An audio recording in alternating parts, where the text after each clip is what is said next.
Howdy folks, AJ coming at you again, your resident vintage gamer, and we haven't done one of these in a while, so it's Beer 30.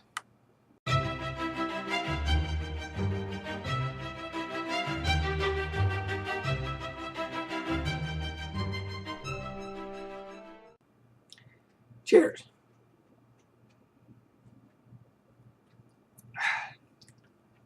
Today's selection is by Full Sail Limited. It is the Bohemian Pilsner. See if we can get a better look at that there. And it is, on the bottle it says recipe number 3. Well, looky here, a crisp, Czech style, all ready to rock your taste buds' little world, Bohemian Pilsner, is what it says on here. So, alcohol, 5.6% by volume. So, and it is a lager in every sense of the word. It is, I don't know if you can see the bubbles, but it is quite carbonated, which is a good thing for a lager. It's crisp, refreshing. It's got some actual deep flavor to it. So that gets a double thumbs up from me. Now, of course, you know, I'm a beer lover, so you have to take that with a grain of salt. So, very few beers that I really don't like. But anyway, that one's a particularly good one. So, on today's episode of Beer 30, we're going to talk about a couple different things. There's a couple of looming topics in the gaming world that deserve some commentary from yours truly. Number one is that for those of you that follow paper and pencil role-playing gaming, you all know that the next edition of Dungeons and Dragons has been announced officially, and the dates have been announced by Wizards of the Coast, and they're going to release it in a tiered system where they're going to release the starter kit, and then they're going to release the first hardcover book, and then the second cover, and the second hardcover, and so forth and so on. And obviously the reason that they're doing that is that the hardcover volumes are quite expensive. They're $50 a piece. So if you were to buy all three of them at once, it's $150 plus the starter kit, which I think the starter kit is $20 or $30, something like that. So you're looking at, you know, $170, $180. So that's why they're doing it in tiers. And they're saying that the starter kit will be all that you will need for DMs and players to get started.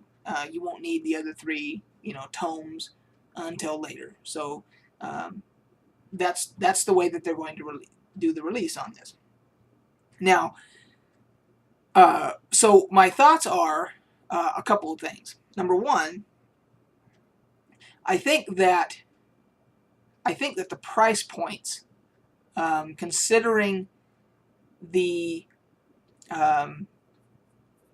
different outlets that people have for gaming, the options that people have, the competition for your gaming dollar are significantly more than they were back in the day when D&D first came out in the 70s, and even in the 80s. Now you have, well, let's back up a little bit. Let's not even talk about gaming dollars. Let's talk about people's free time, leisure time that they have to spend on leisure activities. In today's world, we are bombarded with options of how we're going to spend our leisure hours.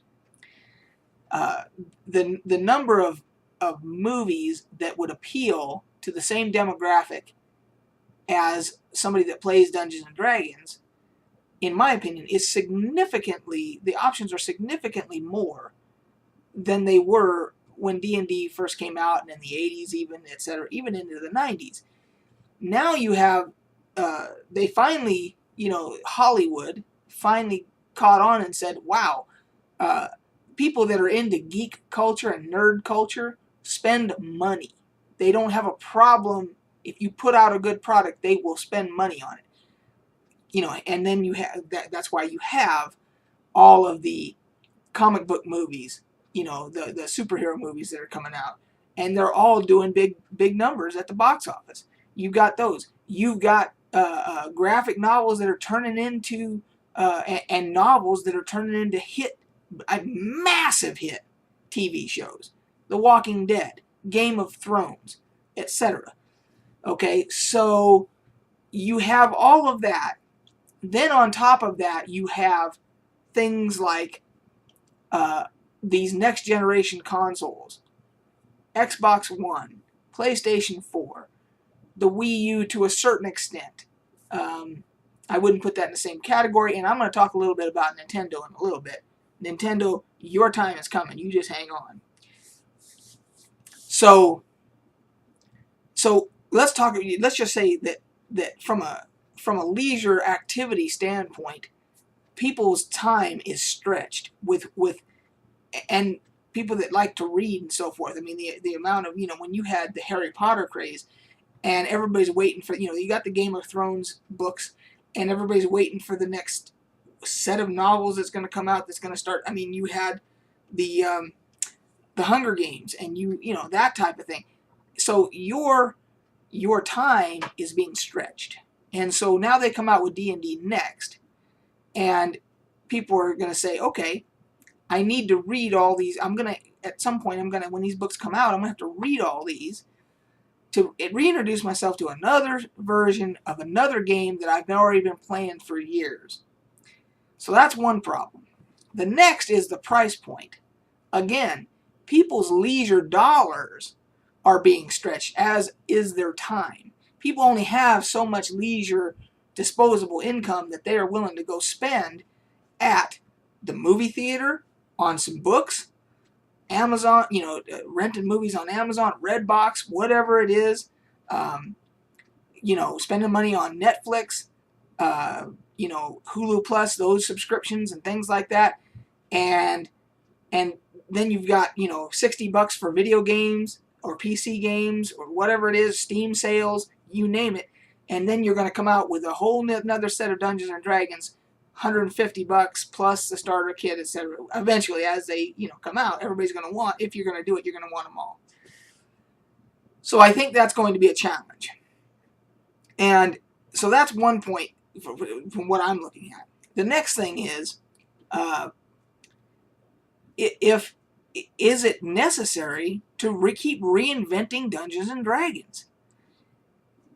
When I corresponded with Gary Gygax way back in the day, he made it very clear that the rules as they exist are only there as a supplement, as a guide.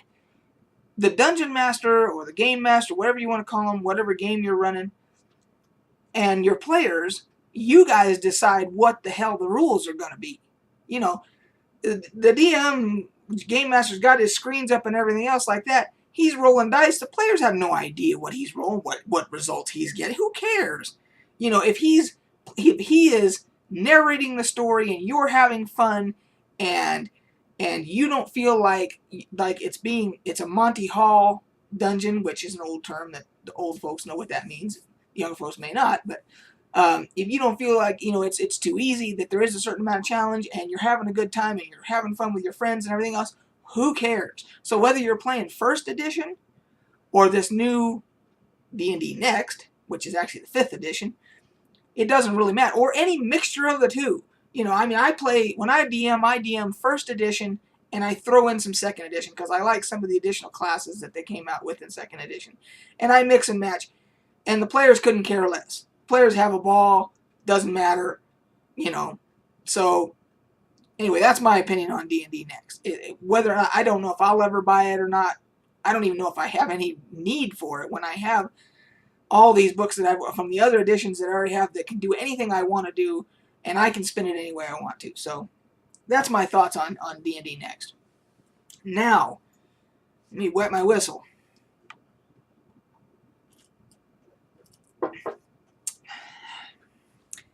Nintendo, you're in the box. This You have officially made it into a Greyhawk 4x4 rant. God damn it! So let's go.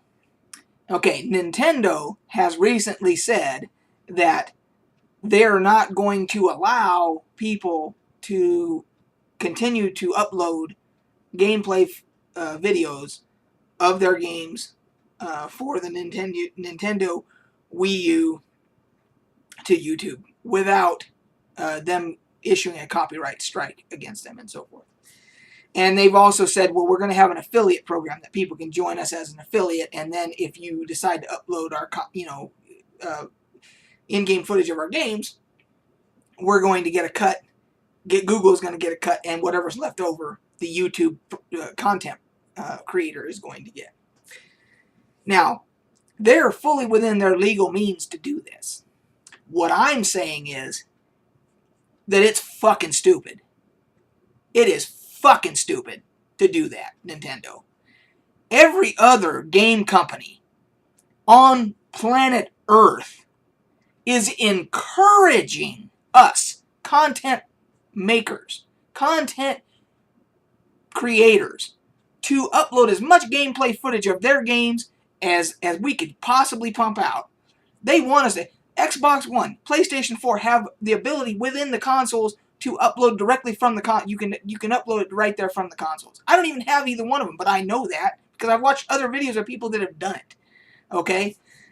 Because that's free advertising for them. You know, you're showing their games and people are seeing you play and they're saying, "Hey, that looks like fun. I'm going to go buy that game." It's not rocket science, okay? It's common sense. So you're saying, Nintendo, that if I buy your game, number one, if I want to do gameplay footage of your game for my channel, I have to go buy your game. I have to first buy your console. Then I got to buy your game. I've got to record it and upload it, okay, as me playing it. Okay, now you've already made the money on selling me the console and the game, and now I'm uploading it, and 2, 10, 20, 50 other people may see that and say, that looks like a whole lot of fun. I'm going to go pick that game up. And maybe somebody doesn't even have the console, and they say, I guess I need to get a Wii U because I want to play that. Okay? Now, that's just how the real world works, okay, Nintendo? Now, and this is a true story. I was this close last week to pulling the trigger on going and actually buying a Wii U just so that I could play some Zelda games. I remember way back in the day playing Legends of Zelda, okay, and I had a blast, and it was on somebody else's NES that we were playing it on. And I had a blast doing it, and I have a buddy that I work with who's a huge Zelda fan, huge. He has every copy of every Zelda game ever made, and he's telling me, well, yeah, the Wii U is backwards compatible, whereas PlayStation 4, Xbox One are not backwards compatible. Wii U is. So if I was to buy a Wii U, I could buy older Zelda games and play them, on the Wii games and play them on the Wii U, as well as whatever new ones are going to come out and so forth. And I was this close to saying, you know what, I'm going to go buy a Wii U and just so I can play some Zelda games. And then I heard this news about your YouTube crap that you're going to pull. And you have the right to do it. I'm not saying you don't have the right to do it. Hey, more power to you. You got the right to do it. I'm just saying it's a stupid move. Okay? And you can say, people they're going to say, oh, well, they can just join the affiliate. YouTubers aren't going to do that. YouTubers are going to continue to upload Let's Play videos of every other game, PC, PlayStation, Xbox, you name it. They're gonna dive right into it. There's plenty of games to do it with, and Nintendo's going to get forgotten in the YouTube community. And if you don't think that's going to hurt you, if you think that's going to help you because you're somehow you think that if someone does, you're going to get a few pennies because they did a YouTube video. If you think that outweighs the fact of the free advertising you're going to lose, you're out of your fucking mind. Okay? So, again, you earned the classic Greyhawk 4x4 rant. You got it. I think that'll do it, guys. I think I need this now. So, anyway, we'll catch you on the flip side.